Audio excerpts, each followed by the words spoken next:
Hi, I'm the Scrub, and you're here for one reason. This is the final dungeon that was released in the original 2.0 game, and the slog has been a long grind for some of you. But anyway, the citizens of the lost civilization of Amdapor fancy themselves as gods with their magics, and now the Lambs of Dalamar are here to use blood sacrifices to resurrect their evil lord. Little do they know that you have the uncanny ability to take gods and hurl them into the sun. Time to learn about Amdapor Keep.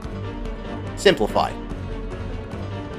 As you proceed up the first flight of stairs, you will come across two lunatic followers. One of them, the shorter one, will start casting Void Core, which summons an additional mob. You can burst her down to avoid dealing with the extra mob. After this, you can pull the next pack and the giant Dullahan and kill everything. Following this, you can go to the end of the hall and avoid the hippogriffs on the other side of the tree trunk in the open room to turn left and go through the archway. You'll encounter another Dullahan and a group of 3 lunatic followers. Again, the shorter one will start casting Void Core. Burst them down if you want to, then kill the remaining mobs there. Then continue around the corner, sticking to the right hand side of the rail until you get to the barrier with more lunatic followers. The one on the right will cast Void Core this time. Kill everything here and the barrier will open up to the boss room. First boss time. The boss will turn to a random player and cast Void Fire 3. This is an unmarked AoE around the player that is targeted. It doesn't do much damage as long as you have the gear for it. When you get the boss below approximately 60%, he will start casting Void Core. He cannot be killed until he finishes casting this cast. He will call upon the actual boss to the fight. The original boss's Void Fire 3 now has an indicator for you to move out of. From the new boss, every attack that it does is interruptible. Void Thunder 3 is a tank buster. Mind Melt is a room-wide AoE, and Canker gives that person the debuff Disease, which is incinerable. The boss will then tether itself and give life to a stone marionette. This can be easily DPS down as it doesn't have a lot of health. The boss will then tether itself to give life to an untargetable, larger, buffer, more handsome stone marionette. This rock band will slowly walk towards the party and create a large AoE marker around itself. Just get out of the AoE marker, although if you have the health for it, you can tank a hit or two if you just want to get the boss down quickly. This boss will only do tank busters, AoEs, disease debuffs until it dies. After you defeat the boss, interact with the ethereal flow to continue through the dungeon. When you enter the next area, you will see 6 stone figures. When you attempt to pass them, a number of them will transform and come to life. Pick these up, proceed through the next room, picking everything up there, then into the following room where there's a Dullahan and more statues will transform. Kill everything. Then you can go through into the next room, picking everything up between the pillar and the wall next to the corridor, picking up all the statues that transform and the extra mobs to the end of the path. Kill everything. Second boss time. That's the wall up there, brother!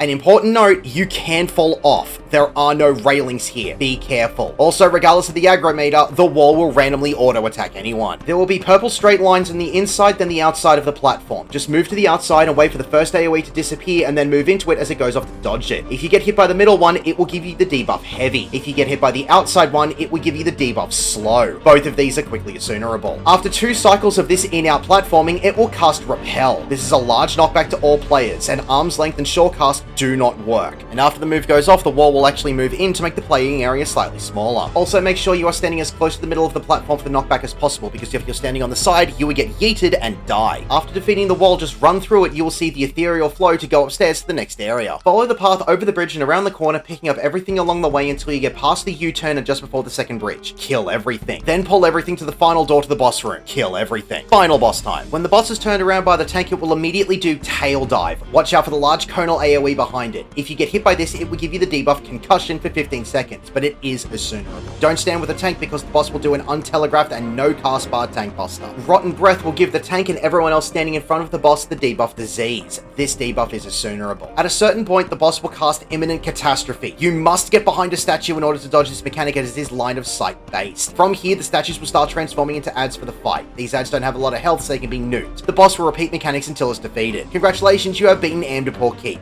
My name is the Scrub. Thank you for watching.